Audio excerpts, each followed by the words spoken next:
Sungguh nggak disangka-sangka nggak ada angin, hujan maupun petir. Di akhir bulan Mei ini tiba-tiba saja Motorola merilis produk kedua mereka di Indonesia. Dan hasilnya, sangat mengejutkan. Karena ini adalah salah satu smartphone mid-range terbaik yang dirilis di tahun 2025 ini. Yang sudah bisa dipastiin bakalan mengguncang pasar smartphone mid-range tanah air. Dan ya, Samsung sama Vivo wajib ketar-ketir dengan smartphone ini. Karena memang sangat keren dan sangat-sangat value buat dimiliki. Inilah Motorola Edge 60 Fusion.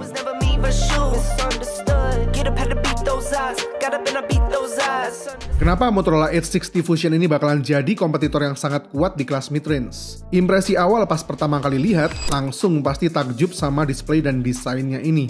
Desainnya ini beda, nggak sesuai pakem yang biasanya. Karena bodi belakangnya dilapisi premium vegan leather yang bikin sangat nyaman di handheld dan keset di tangan. Yang saya review ini varian warnanya Slipstream, tapi ada dua varian warna lain yang nggak kalah trendy, yaitu Amazonite dan Mykonos Blue. Looks-nya juga terlihat sangat stylish dan sleek, khususnya karena bezel displaynya yang luar biasa tipis, dan punya 6,7 inch quad curved edge screen. Ya, displaynya ini curve di 4 sisinya. Jadi kalau buat slide dari bawah gini, bakal terasa banget sleeknya. Dan coba lihat kualitas displaynya ini. Ini bagus banget bos. Karena pakai panel POLED 10 bit, resolusi 1,5K, dan kecerahan maksimal sampai 4500 nits. Refresh rate-nya 120 Hz. Hasilnya, bisa kalian lihat sendiri kalau buat nonton konten-konten HDR kayak gini, gambarnya serasa pop up dan keluar banget. Hitamnya pekat banget dan warnanya vivid banget. Bahkan dipakai di outdoor siang hari pun masih terang banget displaynya.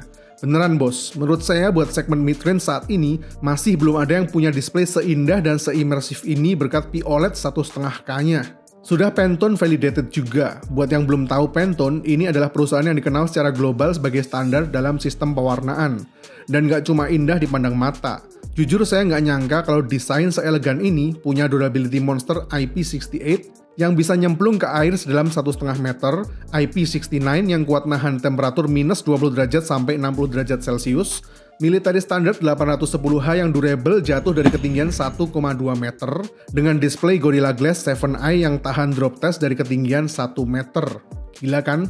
Motorola Edge 60 Fusion ini punya bodi tipis 8,2 mm dengan berat cuma 180 gram aja. Masih termasuk yang paling tipis juga di kelasnya. Tapi dengan bodi setipis ini punya kapasitas baterai 5500 mAh. Mantap kan? Motorola Edge 60 Fusion ini juga punya Dolby Atmos stereo speakers dengan kualitas suara yang cukup nendang buat ukuran bodinya seperti ini.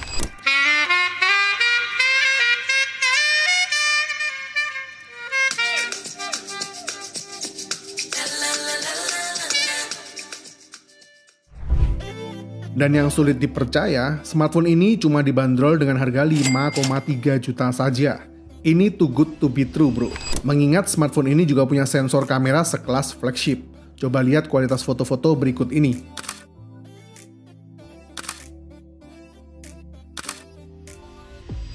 Ya, kualitas kameranya ini dihasilkan dari main camera 50 MP dengan sensor Sony Lithia 700C yang belakangan ini lagi rame dibahas sama banyak tech reviewer karena sensor ini biasanya dipakai di smartphone kelas flagship. Jadi udah jadi jaminan kalau kualitas main camera ini memang bagus banget.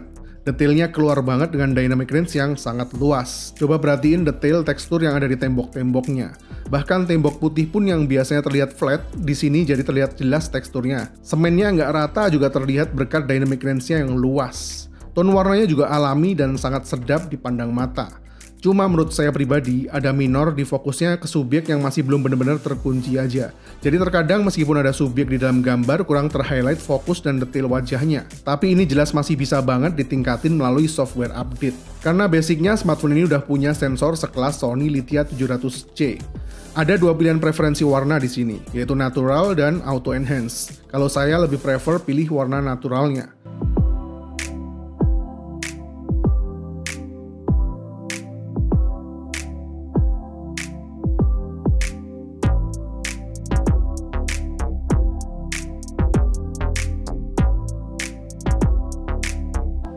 Di dua kali zoomnya ini foto yang dihasilin masih bagus, tapi dengan kompensasi detail yang berkurang karena memang digital zoom. Dan kalau beberapa ada yang merasa tone warna yang saya capture ini agak pucet, mohon maaf, karena memang kondisi cuaca saat itu cukup mendung. Tapi saya bisa pastiin tone warnanya aman, seperti yang terlihat di foto colorful yang satu ini. Tembok warna kuningnya terasa pop up dan vivid banget. Dan yang asik di portrait mode-nya ini juga punya 3 jenis pilihan focal length, mulai dari 24mm, 35mm, dan 50mm. Jadi tinggal disesuaikan aja dengan kebutuhan portrait fotografimu. Kualitas foto portraitnya ini saya suka banget. Tone warna yang natural, fokus ke subjeknya bagus dengan tekstur bokeh yang alami juga. Cakep. Tapi seperti yang saya bilang tadi, image clarity ke subjeknya aja yang harusnya bisa lebih tajam lagi.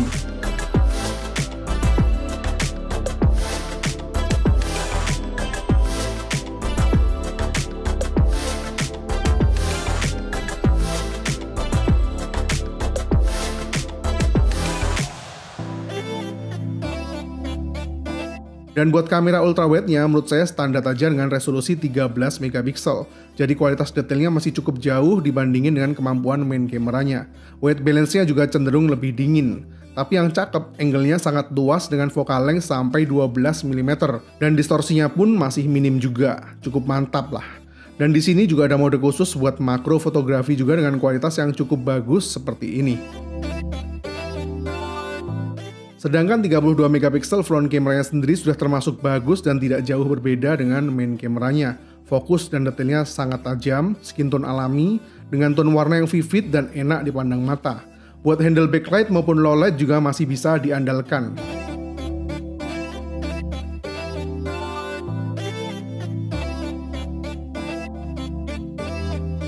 Motorola Edge 60 Fusion ini kamera depan maupun belakangnya bisa record 4K 30 fps. Dan ini kualitas video recording kamera belakangnya. Bisa dilihat kestabilannya tergolong luar biasa dengan frame rate yang smooth meskipun 30 fps. Selain OIS, Motorola Edge 60 Fusion ini juga punya AI Adaptive Stabilization juga. Jadi terasa sangat smooth dan steady banget. Cakep banget. Meskipun memang masih ada beberapa jitter ciri khas smartphone Android buat nahan guncangan, tapi bisa saya pastiin cukup minim dan jarang terlihat. Di mode 1080p 60fps, saturasi warnanya cenderung lebih rendah dibanding mode 4K-nya, dengan tingkat kestabilan dan frame rate yang sama smooth-nya. Meskipun saya pribadi jelas lebih memilih recording pakai mode 4K-nya, karena terlihat lebih indah. Video recording front kameranya juga ternyata bagus, dengan tingkat kestabilan yang sama baiknya dan frame rate yang tetap smooth meskipun 30 fps.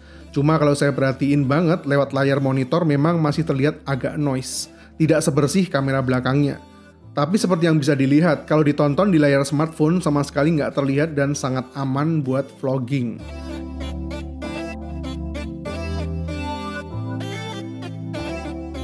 Kemampuan foto low light dari Sony Lithia 700C ini juga sangat bagus. Coba perhatikan foto-foto ini. Di kondisi low light yang masih cukup dekat dengan sumber cahaya, kualitas detailnya masih aman. Bahkan masih tidak nampak sama sekali degradasi image-nya.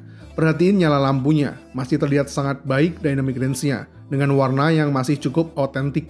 Namun tidak sama halnya dengan kamera wide-nya, yang mulai nampak degradasi kualitasnya baik detail maupun keakuratan warnanya yang nampak menurun di kondisi low light.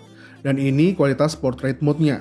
Detailnya masih nampak sangat bagus dengan separasi bokeh yang juga masih rapi. Meskipun memang khusus untuk subjek, cukup terlihat AI enhancement di bagian wajahnya ketika kondisi low light-nya mulai membutuhkan bantuan. Tapi overall, masih sangat cakep dan seamless.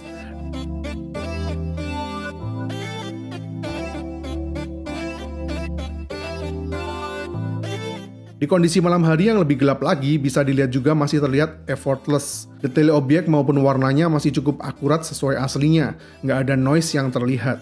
Dan coba perhatikan sorot-sorot lampunya, masih cukup minim dengan flare, dengan detail yang terjaga sangat bagus. Meskipun memang di kondisi lampu yang silau banget, ghostingnya masih nampak. Tapi ini cukup wajar selama nggak merusak detail lain yang ada di sekitarnya. Masih cakep banget. Dan coba lihat foto ini. Di kondisi yang gelap banget kayak gini, sensornya masih mampu menghasilkan kualitas foto sedetail ini. ISO mencapai 12 ribuan, tapi detail dan warnanya masih terlihat sangat jelas. Padahal bisa kalian lihat seberapa gelap kondisi aslinya, di mana mata telanjang tidak mampu mendeteksi warna yang ada di kondisi aktualnya.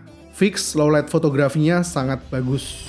Selain dukungan AI yang ada di mode kameranya, fitur AI editor seperti Photo Enhance, Unblur, dan Magic Eraser yang secara otomatis mengenali objek foto bom juga ada di sini. Motorola Edge 60 Fusion ini pakai chipset Dimensity 7400, 12GB RAM dengan RAM yang bisa di-boost sampai 24GB. 256GB internal storage, baterai 5500 mAh dengan 60W turbo power charging. Antutu versi 10-nya mencapai 700 ribuan dan ini hasil benchmark test lainnya. Buat main game PUBG Mobile di setting grafik smooth extreme, average FPS-nya sangat stabil di kisaran 59-61 FPS. Dengan FPS terendah masih berada di 57 FPS. Bisa dilihat statistik grafisnya sangat rata dan jarang sekali terjadi dinamika frame drop di layar. Kalau dari grafisnya seharusnya ini masih bisa unlock sampai 90 FPS. Setelah 30 menit bermain, temperatur tertingginya mentok di 41 derajat Celcius dengan penurunan kapasitas baterai sebanyak 6% saja. Masih tergolong adem dan awet baterainya. Selanjutnya Genshin Impact. Setting grafik ada di lowest 60 FPS. Rata-rata FPS-nya berada di 29 sampai 31 FPS, dengan FPS terendah di 24 FPS. Seharusnya dengan kemampuan chipsetnya masih bisa mendapatkan angka FPS yang lebih tinggi. Jadi saya rasa karena cenderung baru, mungkin Dimensity 7400 ini masih memerlukan beberapa optimalisasi dari update software saja ke depannya nanti. Tapi yang terasa cukup memuaskan saat ini ada di temperaturnya tergolong adem dan baterainya yang memang awet banget. Karena setelah 30 menit bermain game sekelas Genshin Impact, temperatur tertingginya cuma mentok di 41 derajat Celcius saja, dengan penurunan kapasitas baterai hanya 7% saja. Awet banget. Inovasi menarik lainnya adalah Moto AI. Dengan fitur-fitur AI selengkap smartphone sekelas flagship. Nggak cuma tersedia Google Gemini sebagai AI assistant kita, tapi di sini juga ada Moto AI. Tinggal double klik aja tombol power. Di sini tersedia berbagai jenis fitur AI. Selain bisa chat sebagai assistant, ada image studio buat image generate yang sekarang ini lagi tren di sosial media. Bisa bikin stiker sampai avatar yang lucu-lucu di sini. Bahkan sketch to image juga ada. Pay attention buat recap seluruh meeting atau percakapan kita yang bisa di-convert langsung menjadi teks. Remember this khusus buat melatih AI kita supaya lebih pinter dan personal lagi dalam memahami penggunanya. Tinggal ketik atau kirim aja gambar yang mau AI kita selalu inget. Hingga Catch Me Up yang bisa merekap seluruh notifikasi kita sehingga bikin lebih simple dan terstruktur. Cukup salut dengan ngasih AI selengkap ini secara free dalam Motorola Edge 60 Fusion. Oke, kesimpulannya. Motorola Edge 60 Fusion ini fix bakalan menjadi salah satu kandidat all-rounder kelas mid-range terbaik dan paling worth it di tahun 2025 ini. Yang kalau saya rekap secara keseluruhan, pertama jelas karena desain dan displaynya yang sangat bagus dan imersif. Bahkan melampaui para kompetitor di kelasnya namun dengan harga yang lebih affordable. Kedua, kemampuan fotografinya khususnya berkat sensor kelas flagship Sony Lithia 700C dan video recordingnya yang stabil. Ketiga, durability-nya baik dari segi ketahanan bodi maupun baterainya yang istimewa. Keempat, fitur AI yang tergolong sangat lengkap buat smartphone non-flagship. Dan yang terakhir, tentu saja adalah harganya yang spesial cuma 5,3 juta saja di perilisan perdananya. Adapun beberapa hal minor di segi kameranya hanyalah kamera ultrawide 13 megapikselnya saja, yang tergolong standar jika dibandingin main kameranya. Namun jika menengok kembali ke harganya yang udah sangat bagus, maka pilihan ini menjadi sangat reasonable. Sedangkan di sisi performanya menurut saya masih tergolong wajar dan sudah sesuai dengan value-nya. Meskipun buat sebuah chipset yang masih tergolong baru, tentunya ke depan masih akan banyak mendapatkan update dalam optimalisasinya. Sama seperti Motorola Edge 60 Fusion ini yang diklaim akan mendapatkan update OS sebanyak 3 kali, sehingga masih sangat mungkin menjadi lebih baik lagi. Akhir kata, saya ucapkan selamat buat Motorola, karena di perilisan produk keduanya ini sudah berhasil memberikan sebuah alternatif smartphone mid-range yang sangat value dan luar biasa worth it buat meramaikan pasar tanah air. Dan ya, Motorola Edge 60 Fusion ini sangat-sangat recommended buat kamu beli. Seriously, bisa mulai dibeli di tanggal 23 Mei di semua e-commerce dan toko terdekat di kotamu dengan bandrol harga hanya 5,3 juta saja. Buat yang udah lama pengen upgrade smartphone yang nggak biasa dan tampil beda, beli langsung biar nggak FOMO. Karena Motorola Edge ini jelas pilihan yang tepat. Saya Vian, see you in the next videos. It was always me versus me, it was never me versus you, and now I'm good. Wake up and I do my part, wake up and I do my job, just how I should.